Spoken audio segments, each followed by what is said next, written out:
Today's guest is Kate Boyle, who is passionate about holistic health and great movement. She owns and operates Mind and Movement Pilates, a Pilates and wellness studio in Melbourne, Australia. And she also has an online movement and health membership, Mind Movement Health. In addition to all of this, she's also the host of the Mind Movement Health podcast. So, Kate, thank you very much for being on. How are you doing today? I'm great. Thank you. Thanks for having me on the show. You're very welcome. And as I said at the beginning, I'm always appreciative when I have Australians on here because you're getting up early in the morning to do this. So A, thank you, and B, I don't know what you know about my story, but I also had a brick and mortar weight loss center for 10 years before I moved into this space. So the fact that you're in that space, I understand a lot of your like your pains a lot intimately as far as like overhead and things like that. So I'm excited to dive into all this and support you in any way that I can. So why don't you just start us off and let everybody know, how did you get to doing what you're doing and where are you at now? Sure. So I was originally a dancer growing up and tore my meniscus in my knee at 16. So my, dreams of becoming a professional dancer pretty much fell to the wayside then. And I was, had planned to do that all my life. So didn't know what I was going to do, but decided that I'd head off to uni and study nutrition and become a nutritionist in the hope that I'd be able to help other young dancers with their nutrition. And, going off and doing that at the time, I was teaching dancing part-time, studying nutrition. And a girlfriend said, why don't you go off and do the Pilates course? There's lots of work there, movement, you've got lots of injuries yourself, you'll be able to help yourself and then help other people. And I thought, okay, yeah, cool, that sounds good. Why not add something else, into the mix? Went off, did the Pilates course, rehabbed my own knee. Even though I'd had surgery, I'd still had issues. I'd torn ligaments in my ankle previously. I helped to rehab that. I had SIJ pain because I was doing triathlons at the time, rehab myself with that, and kind of went, if I can do this to my own body, then I can help others doing it too. And, knowing that nutrition and movement and our health is all connected, it made sense to me to put it all together. So after working at various different studios around and, working as a nutritionist during the day and teaching Pilates at night, I opened my own Pilates studio in 2009 and incorporated Pilates classes, stretch and release classes. We have health workshops. And then later on, a few years ago, moved to the online space just before we kind of, hit with the pandemic, and have just been exploring that avenue since as well. Beautiful. I mean, talk about getting to a point where you can solve your own problems so you can teach others. Like that's, like a laundry list of injuries that you're able to overcome yourself just from doing the things that you do. I think that's amazing. And I get why you would want to translate that into a space where you can do all three, especially in your space, like the nutrition, the movement, right? Like the lifestyle, the mentality of it, they all interplay together to actually, get somebody better. So I love that. So I guess before we go on, if you want to add or comment any of that, by all means. No, I think, going through my 20s, knowing that there was a link between nutrition and exercise as we do, but then actually putting it into practice and working with people in pain and seeing the cycle of, pain and movement or not moving and how that affects our mindset and how that affects what we eat and what we choose to do and think. Putting that together has come with the years of practice, but it's really rewarding to be able to work with somebody, and they might get to a certain point in their movement, but they're still struggling. And then we start looking at their nutrition and their mindset, and their movement improves through that. So combining them all together really makes a difference. And I always look at other things and go, fitness programs are great, but we do need to work on those other areas to really see those results. Absolutely. Yeah. Love it across the board. So yeah, I mean, let's just dive right into it. Like, what are the top problems that you are facing right now? I have a couple because I'm in person and then online. In my in-person space, my issue is not being able to find instructors to help support that side of my business. And when I say that, I don't mean that I'm choosy and I get all these applications and I go, oh, I don't like any of them. I mean, I put an advert out there for staff and nobody, literally nobody applies. So I feel I have to be in my business teaching most of the time in order to get that income coming in. So, my hours are devoted to that. I want to be online, working with my membership. So I'm filming, workouts for my membership and creating recipes and photographing them and then hosting a podcast. So I'm doing all these things in my business and wearing all these different hats that when it goes to prepping for a launch and having to do the extra work or, jumping onto podcasts and promoting the business and expanding, I don't have a lot of time to do it because I'm kind of stuck in the weeds and the day-to-day stuff that's creating the income. I do have a VA, so I have somebody that helps me out with the podcast editing and that as well. But I guess I'm stuck in that area where I'm trying to do everything because I can't get staff in the side of my business that's creating the money. And this side of the online stuff, because it's still developing, it's not creating as much money. So, hiring somebody to do more of that work feels difficult because one, I'm like, what do I give away? Two, it's not really, essentially this side of the business is not making money to be viable to hire somebody. So they're my main issues, being stuck in the weeds, finding a good instructor and getting to that point where I feel like there's enough income coming in to justify hiring somebody else. And who would that person be? Okay, got it. Yeah, certainly an issue, regardless of whether you have an online program or not. I remember when, I was making my team like in my gym and setting up all the processes and the training and filtering through all of the things. Like it's like its own separate like mini business to just do that. So like I get it. Okay, so then my question to you would ultimately start with like, what is it like, what's the ultimate outcome that you actually want? Ultimately, I wanted to move from teaching in the studio so much to moving online so that I have more freedom. My girls are 7 and 9. So if we do want to travel or we do want to move, that I'm not going to have an immediate loss of income. So at the minute, I feel like I'm, in that trading hours for money, that hourly pay for, the work that I do. And I wanted to move to a more sustainable model that's not going to burn me out, where I can work with a larger group of people, charge a smaller amount and work from anywhere in the world and have that freedom. Okay, got it. So you want to move online. You want to make sure that you have enough money to actually be able to do that in a solid way. And should that happen, it looks like you would be okay to whatever, sell, close down the in-person Studio. brick and mortar Yeah, studio. Okay. that's it. Or at least take a step back so that I'm only in there, a few hours a week doing just private lessons and nothing else. So I'm happy at some point to move away from that. It's just getting to that point. Got it. Okay.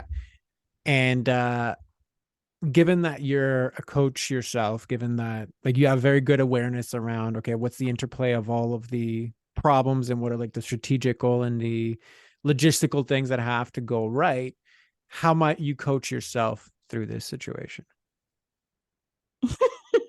That's a really good question because I feel like I do it all the time, but clearly I'm not doing a great job because I'm in the same position. So I do feel like I'm moving forward. So I've only been online for 3 years, which, the first year was really building everything. So maybe 2 years actually creating products and selling online. And I've had to explore, I guess, what product has worked, what launch has worked. I've worked with a lot of different people. So I feel like I've got my product range under control now. I know what launches I need to do, but it's scaling that to get enough people seeing my products to then purchase or get into my launches. So I guess building that visibility, expanding on that needs to be done. But how I get to that point where I have enough time to be able to do this, I guess that's where I feel blocked. And there's obviously a money thing coming in there too, because I feel like I need to have the income to be able to afford to do it. I'm scared to, you hear all the time people say, oh, I didn't have that income coming in, but I hired this person and I knew the income would come once I've hired.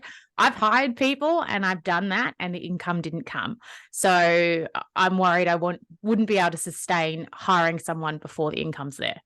Got it. And when you say you've hired people, meaning like you've hired like business coaches or have done like mentorships or Yeah. So yeah, okay. I've been in, spent a lot of money, buying into masterminds, having, business coaches. I've hired someone to take over my social media. She did 6 months, was not cheap by any means, but didn't do anything, didn't go anywhere. I didn't get any more visibility essentially. So I feel like trying to find the right person and knowing who the right person is for what role to take over is hard to work out. And then getting that return on that person, I feel like I haven't had it in the past. Got it. Okay. So then it seems like you have a lot of knowledge on the business pieces, what they need to look like, and the strategy you're okay with on like that side. It's just like I'm unclear why I can't get out of this hamster wheel. Like, is that accurate? Or am I missing something? Yeah, no, I think that's part of it. I think, I'm the type of person that if you tell me what to do, like if you give me the formula, I will produce the result. But I keep finding like I work with this person and they say this is what you do, and I do that, but I don't get the result that I want. So I kind of feel like I haven't found the formula, or clearly I'm not executing something. But then when you work with someone and they say, do this, and you should get this result, they're like, oh, you did this and this, and you did get a result. It wasn't as great as what we would have liked it to have been. So when you sort of say, well, okay, well, what can we do different? They're like, oh, well, you can tweak your introductory sequence, your nurture sequence in your emails, and you can now start paying for Facebook ads. So there's things you can do, but what they said would have done to work didn't work 100%. So yeah, I guess that's kind of, I'm probably looking for a formula to work, but no formula is going to work 100%. It's just trying to work out what's going to work for me. Got it. Okay. Perfect. So tell me a little bit more about how you're showing up when you do all of these things. Like what's the thought loops going through your head when you're trying to solve all these problems? What's the thought loops when you're launching or offering something? Just give me a little bit more insight there.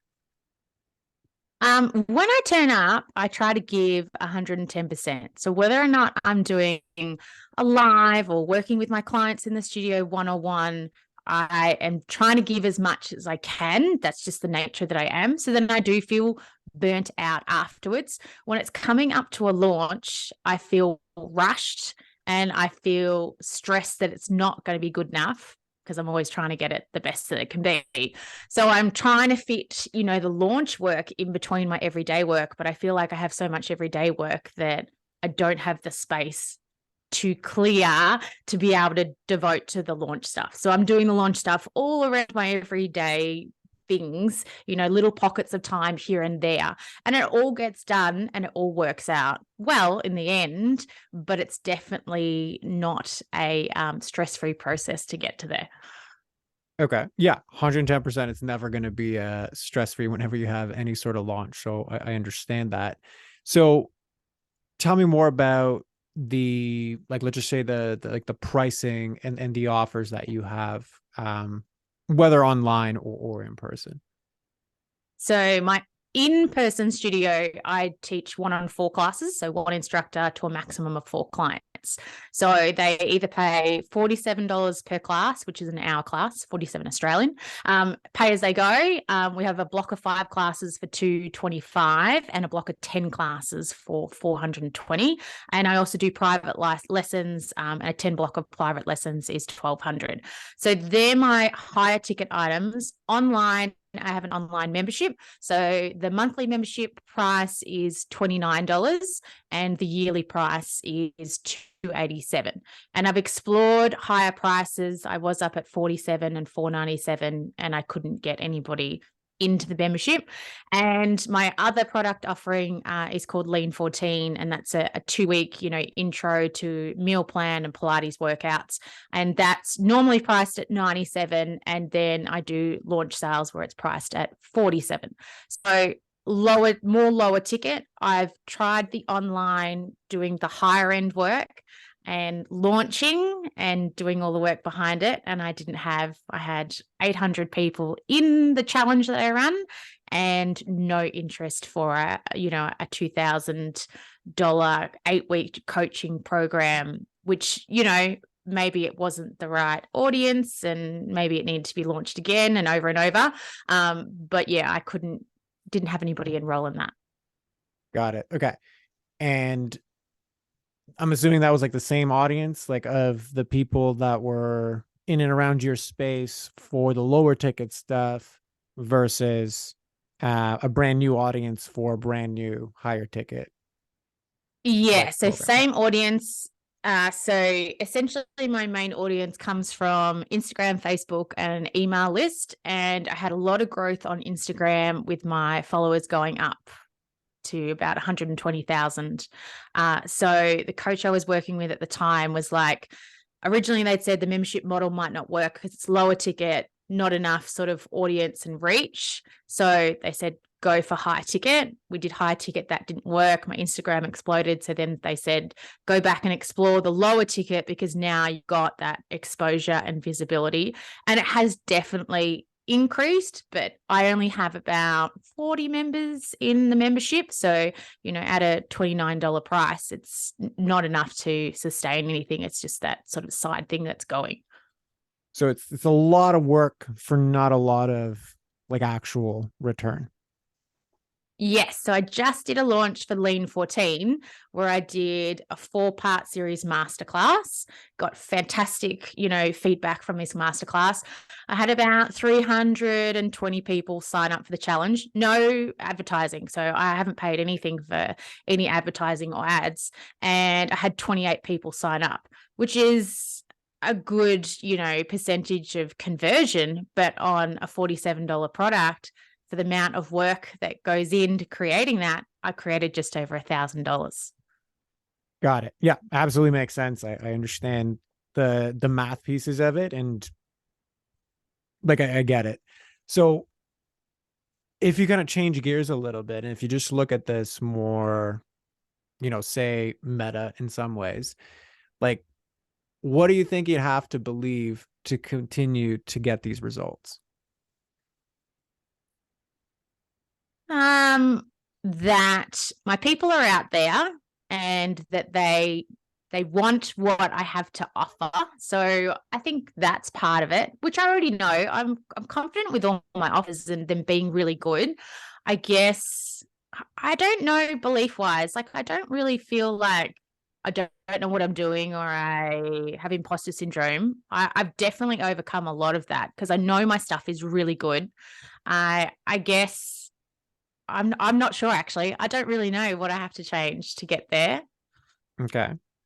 So that was like, okay, this is like it was kind of a half answer between what I would have to believe to get potentially what I want. And then it was like, well, I've also overcome a lot of different things. So like I believe in myself, right? And this is more out of curiosity. Like I don't actually know what the answer is here. I'm just kind of exploring to see where you're at because a lot of like everything that you're saying, like your numbers, you know the strategy, you've done a lot of different things. Clearly, you have a lot of systems set up as far as like funnels and things like a lot. Like you're coming at this from like not a novice's perspective. So if you had to dive a bit deeper, like a layer deeper, and assume that okay, everything that I am experiencing right now is just a lagging indicator of where my focus was before, which is also a lagging indicator of what it is that I believe and the lens through which I view my decisions in the world. What might you have to believe to continue to get these sort of lackadaisical results? That's a difficult question. um, I think I have to believe that it is going to happen, that I have to trust in the strategies and knowledge that I have in place to get there. I believe my next step is I just need that wider audience. So potentially looking at, if my conversion rates are good, expanding that audience. And the way I do that is advertising. So I guess it's investing money into that. But yeah, other than that, I don't feel like I have the awareness to answer this as well as probably what you're wanting. I mean, listen, the answer is what it is. If it's I don't know, I'm cool to deal with what's real. So that's what I want to get at. So that's totally fine. Um, so if the ultimate goal is to transition everything online, right, then the ultimate goal is also to have more cash online. Like that is the fastest path towards getting me towards what I want.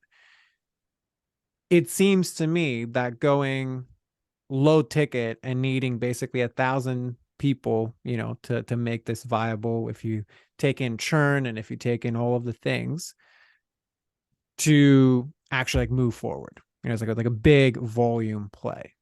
Okay. And I'm not Yes. at all saying you can't get there. Like you're clearly doing something right to get the results you are getting. It just seems like it's a slowest path there. I know you've tried the higher ticket route, didn't really work. So why do you think? Well, actually, okay, before we can get into that, what lands for you when I reflect that back? I agree. That's why we went high ticket in the first place.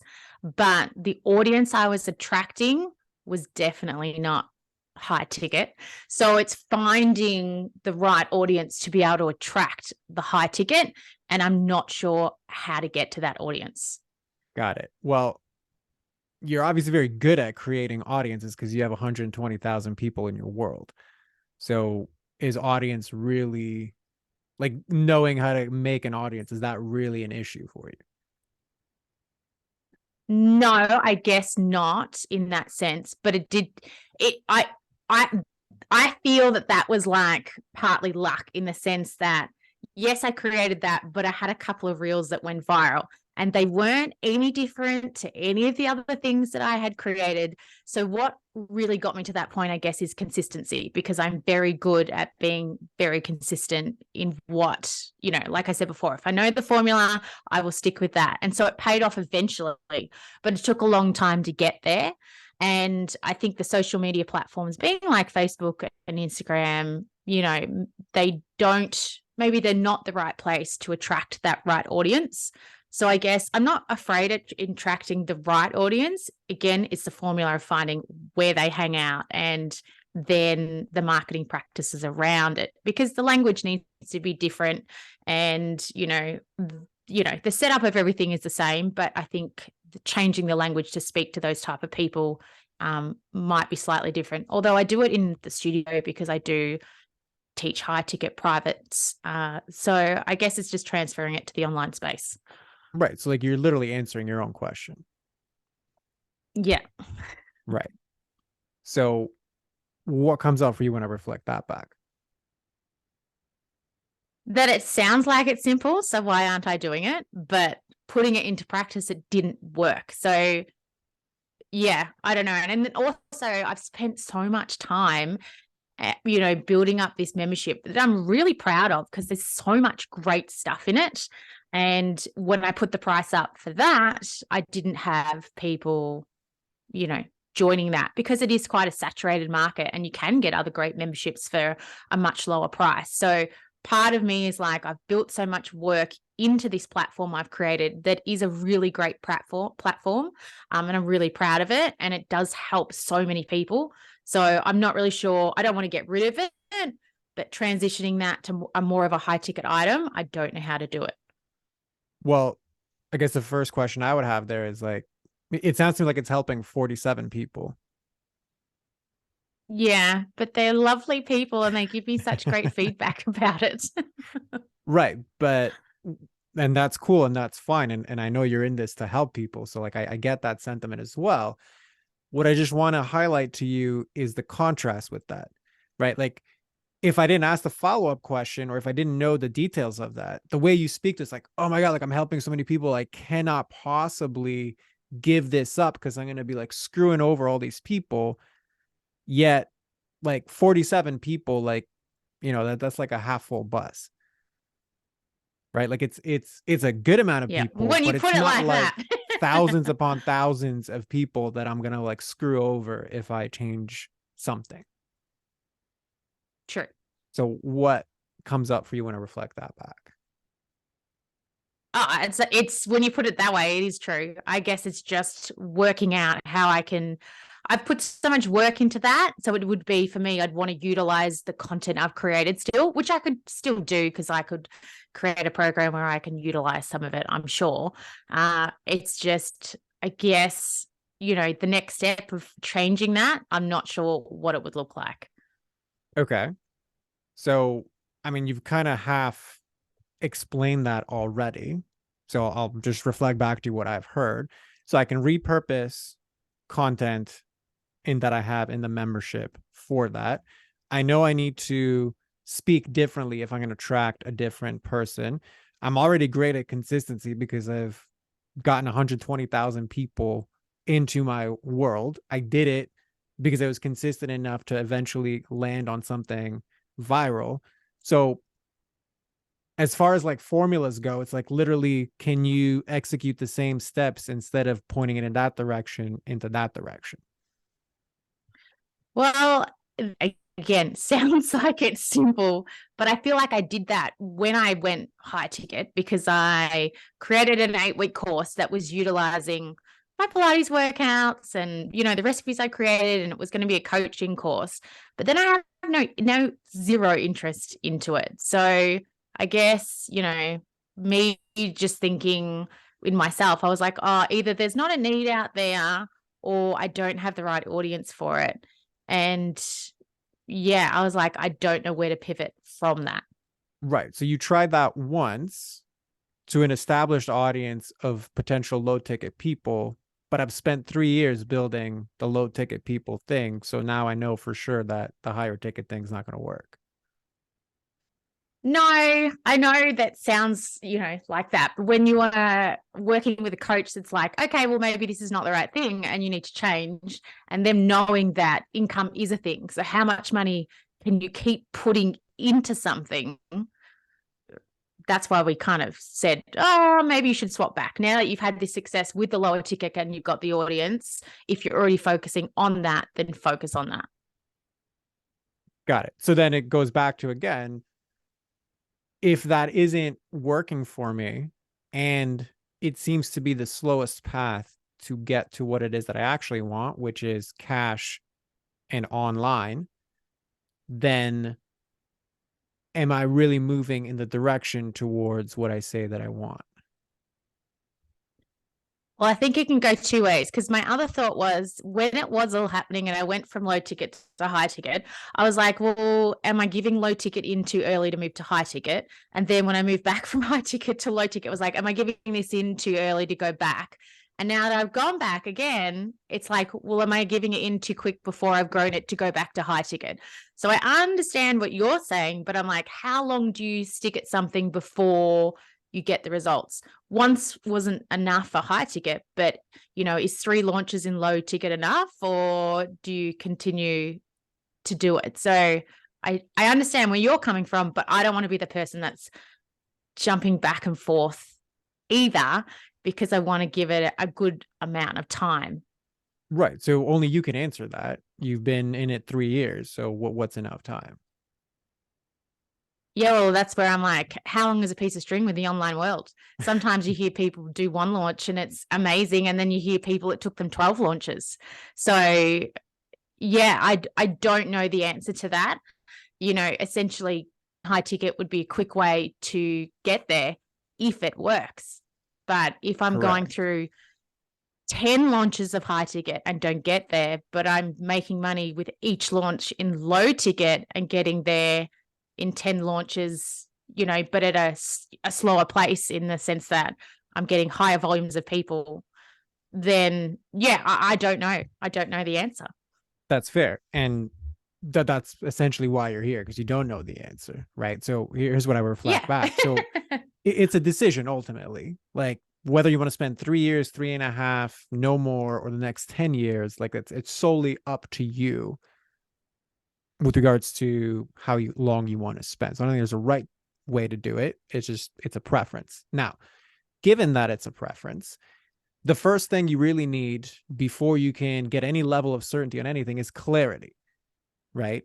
So if you're clear that what you want is cash and online, and that's not up for debate, like you're 110% clear, like that's what I want, then the only questions that you need to answer are, what are the 1 to 2 things that I can do consistently? They're going to move me closer to that, cash and online, right? So right now, you have enough data to say that the path that I've been moving towards is trickling towards that, cash and online.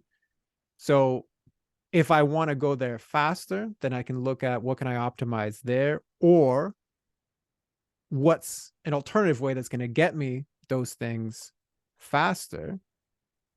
And then based off of that, you can get to decide, okay, if it's cash and if it's online, how am I allocating my time? Because a big part of your problem is like, I just don't have enough capacity to do all of the things. So if 80% of your time is being spent to generate 20% of the results, like a potential better decision is, can I reallocate that 80% back to the brick and mortar, make 80% more money to allocate towards the travel and the things that I want? So again, another alternative path towards what it is that I say that I want. Or if I already have to spend 80% of my time to only get $1,000 return, what if I reallocate that 80% towards an alternative path, and that could potentially get me a lot more cash a lot more quicker? So I know that was a lot like sent your way, but what's landing for you?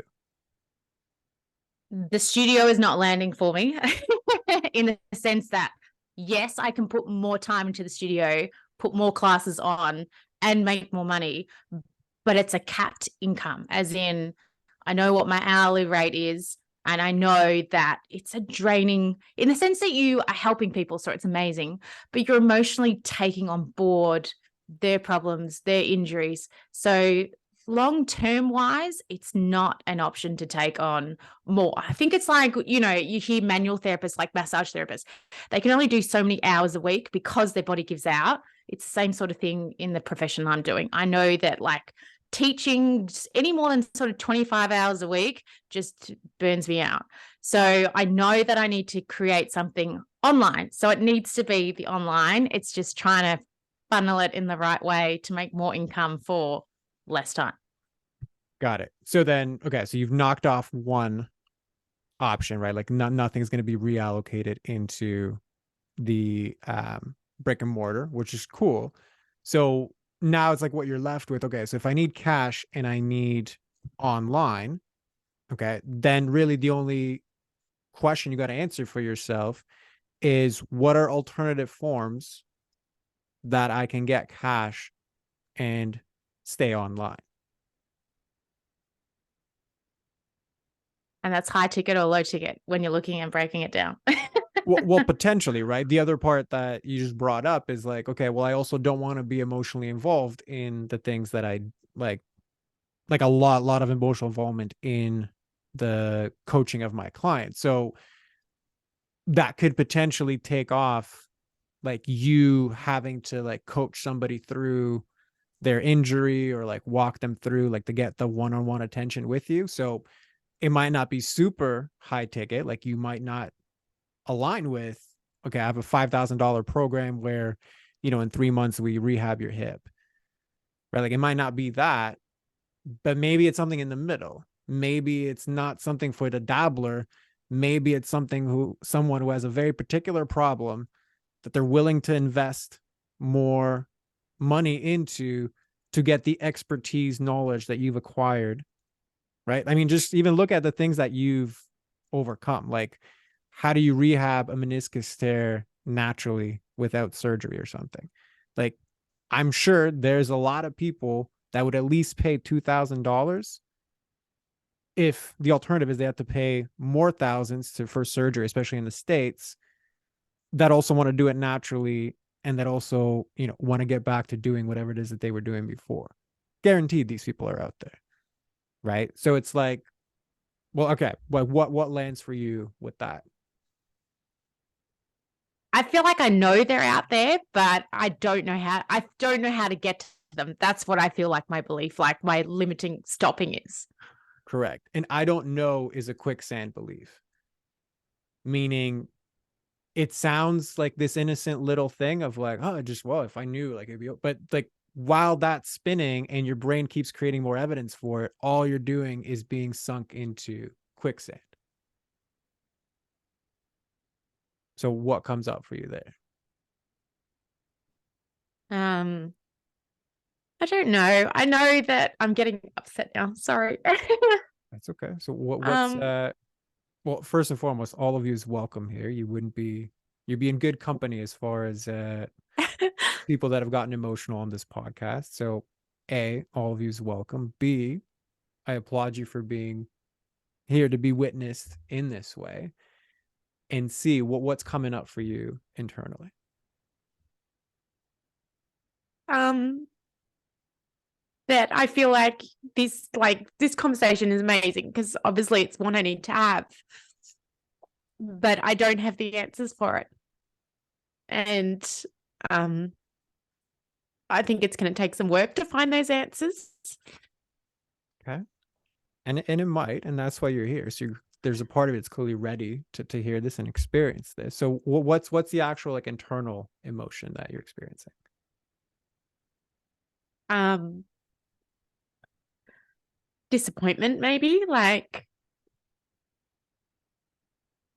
and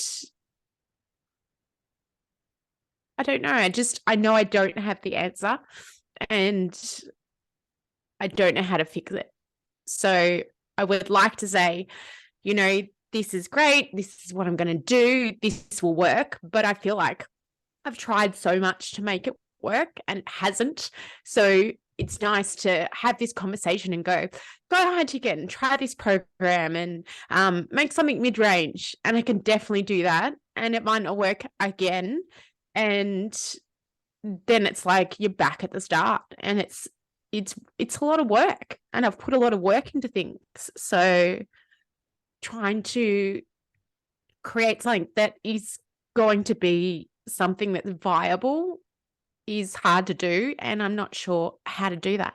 And I know it's like saying I don't know, but I've done a lot of work trying to get to that point and it's still not working. So yeah. Got it. Well, I appreciate you sharing that, allowing yourself to go there. And B, what is it that you're actually disappointed about? Um, I think putting so much time and effort into things and not getting the results I want. Got it. And it absolutely would make sense why that would not just be emotional because it's very draining work. It's a long bouts of effort to get there to not see the result that you were expecting. So, what I would add to that is when I ask you about, okay, like, so you've invested a lot into masterminds, into coaches, into, business strategies, funnels, whatever. To what degree do you feel like the answer is out there and somebody else has the answer versus you yourself? Um, 50-50 maybe. I think if they have the expertise in the strategy and the experience in, maybe it's, creating a product or converting numbers from, audiences to buyers. If they've got that experience and strategies behind them, and I'm willing to do the work, then I feel that partnership of people should get the result. So when it doesn't happen, and I've done the work and I've invested and feel like I've done everything on my end, then I'm not sure what's missing, and I'm not sure what I'm missing. Got it. So there's this almost proving energy and attitude of like, here, I've done all the things. Like, where's my reward? Where's my mark? Where's my result? Would that be accurate? Yeah, yeah, there's definitely part of that in there. Okay, got it. And does that show up anywhere else in your life? Everywhere in my life. Okay, I'm definitely more of that type A perfectionist type of personality, which, I'm always trying to work on. But yeah, it definitely shows up in other areas. got it. And would I be wrong to assume that in school you also did well? You did all the things, you dotted all the I's, crossed the T's, got the mark, and like that was the affirmation, the validation? Yeah, exactly right. Okay, perfect. So while that is great as far as here's the formula, go execute, it completely negates your own self trust in this whole process. And what I mean by that is your whole approach and the lens through which you view these investments into business coaching is like, tell me what to do, I'll do it so I can get the reward. And each time you keep falling short, yet this sense of hopelessness of I don't know is like, I've tried all of the external things, I've done everything that everybody has told me to do. It's almost like I'm getting punished because there's something wrong, there's something broken, there's something that's not right about me because clearly other people can figure it out, but I can't. So before I go on, is any of that landing for you? Yeah, it's some of it definitely lands. I think I do feel like I'm missing something. That's something that I'm doing that's not getting there. Um, but I don't know, as I said before, I don't know how to work out how to change that. Perfect. So what if what you were missing was just your own self trust to know and figure out the answer? It seems too simple. Okay. Are things that are worthwhile having, are things that are good, are things that you can achieve, that they all have to be hard? No, definitely not. Okay. But I am surprised when things come easily. Okay. Surprise in what way? Surprised that you can get such a good result, if it seems that it's too easy sometimes that when it happens, but I think, externally when you're seeing other people having results that are amazing, which is amazing, there's always work. People always say there's always a lot of work that goes on behind the scenes. So I don't think anything is usually that easy. I think there's always processes and things behind it. But I guess it just depends what people define as being easy or being hard too. 100%. And I'm not discounting effort. Like I'm not saying easy and effortless are synonymous. There's definitely going to be effort. What I'm more getting at is the attitude behind the effort. Like if you just trusted yourself to know the answer, and if you trusted yourself to figure out what's the great middle ground for you, if you just trusted yourself to believe, not know, but like take ownership and really embody what an expert you actually are, the things that you've overcome, and that somewhere in that is 110 million% the right offer that's going to resonate for you solving the problem, that somebody is going to pay you enough that's going to make it worth your while to actually solve that problem for them. What lands for you there? I feel like I've already done that in my brick and mortar business because I do earn a great income essentially for what I do. So I feel like I've explored that in a certain sense, but it's not the only thing I want to do. So in the sense that people come in and do a Pilates class and it's just an hour. Yes, that works. Yes, I'm known for that. Yes, I'm really great at that. But I feel they can get so much out of their health journey if they combine the other things, which is where moving online is where I was trying to offer that, but that isn't landing as well. And maybe because what I do, a lot of it is, it's can be touch and connection and, that one-on-one and emotional stuff that maybe it doesn't translate online as well. Maybe, but are you really going to know unless you try it? No, which is why I have been trying, and it has been working to a certain extent, but just not to the level that I was hoping for. Correct.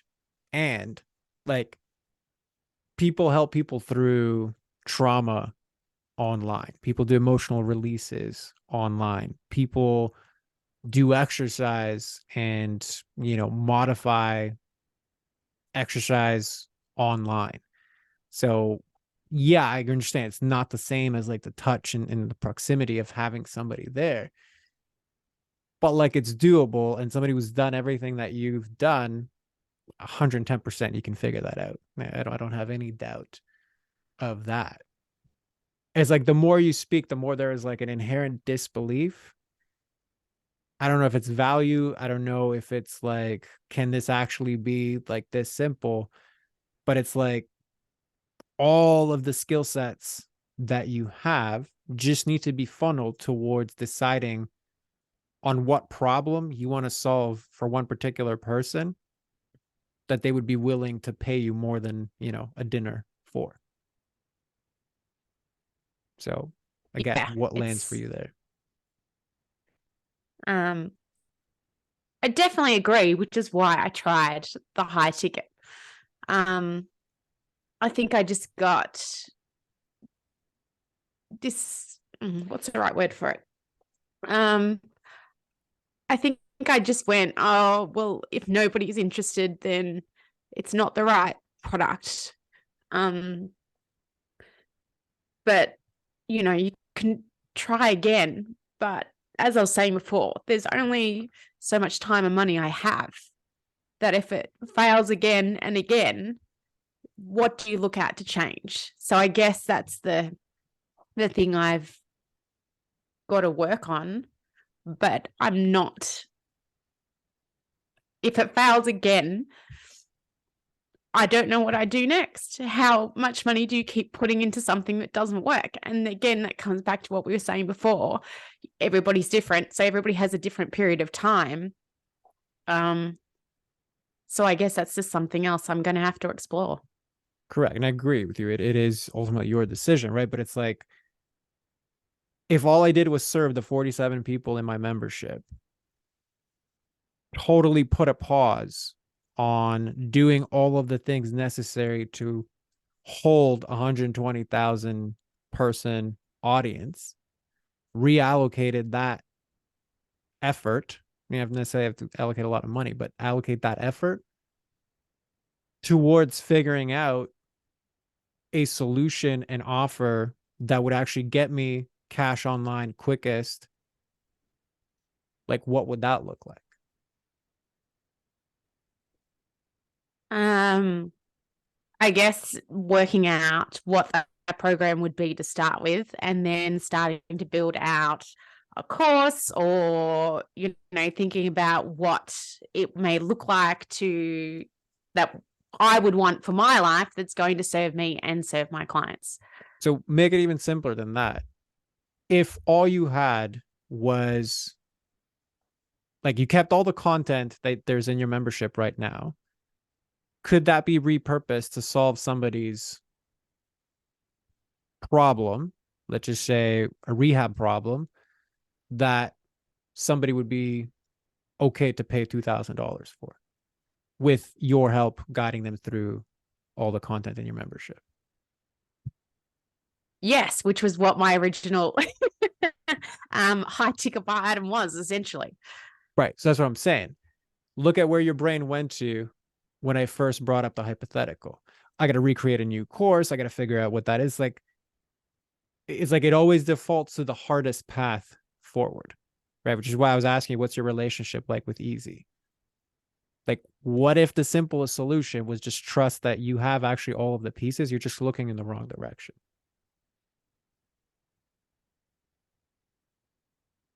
I can definitely explore that, but it isn't any different. It would be the same offer that I had previously. So it's not like I haven't explored it.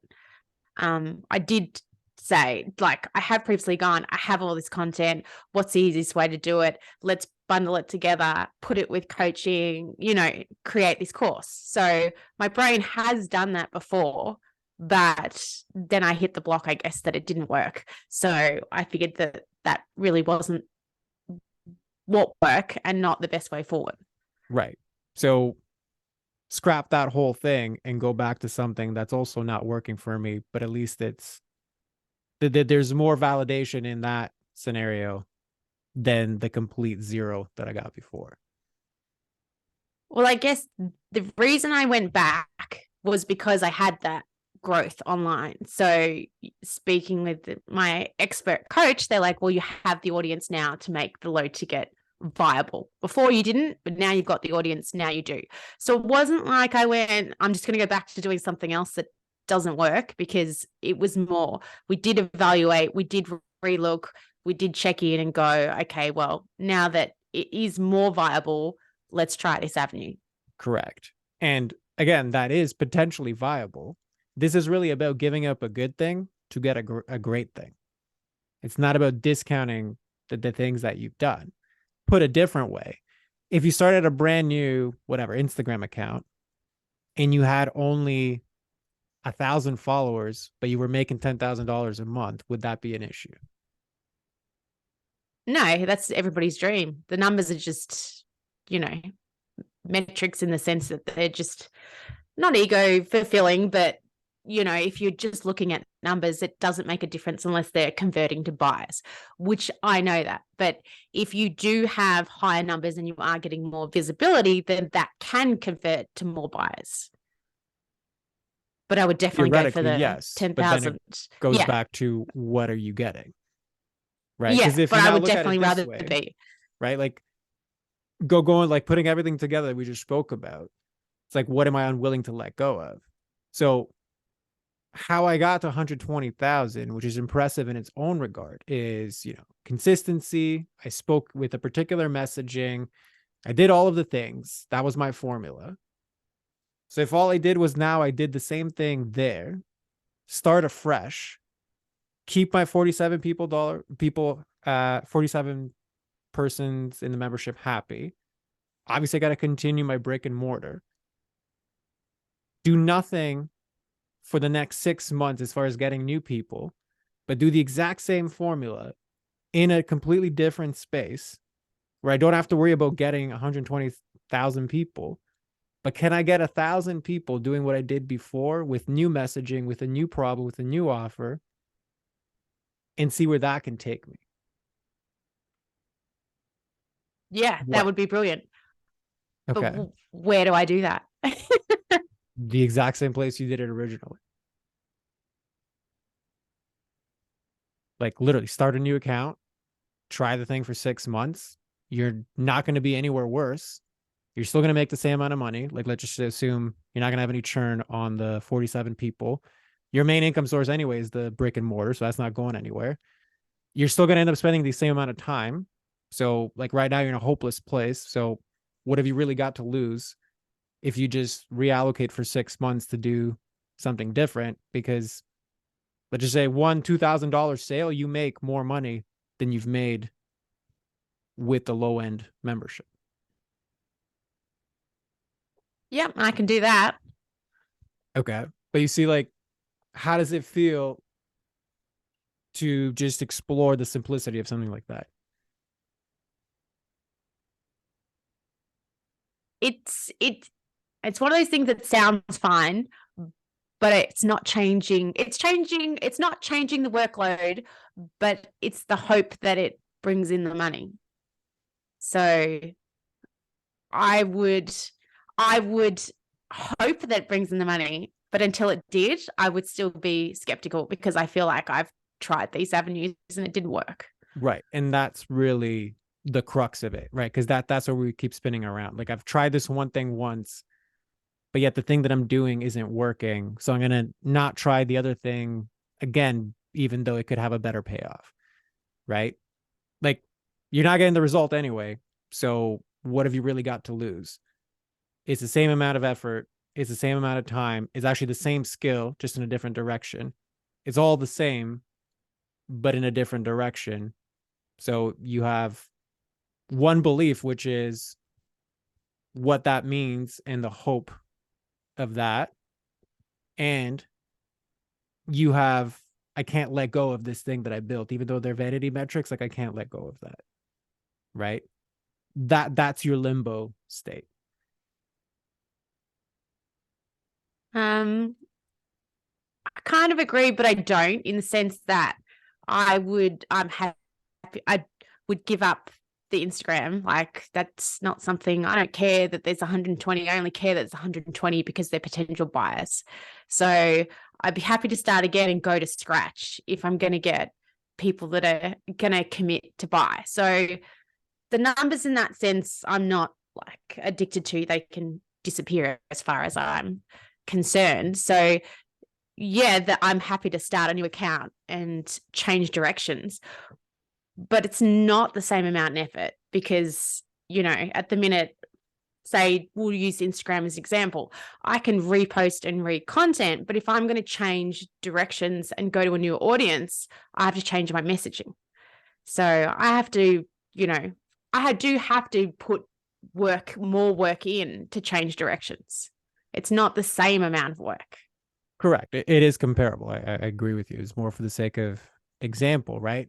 So again, it just goes back to the reallocation and going back to closer to what you want. Like if you want cash and online, is that additional work worth it? And does it have to be the hard version?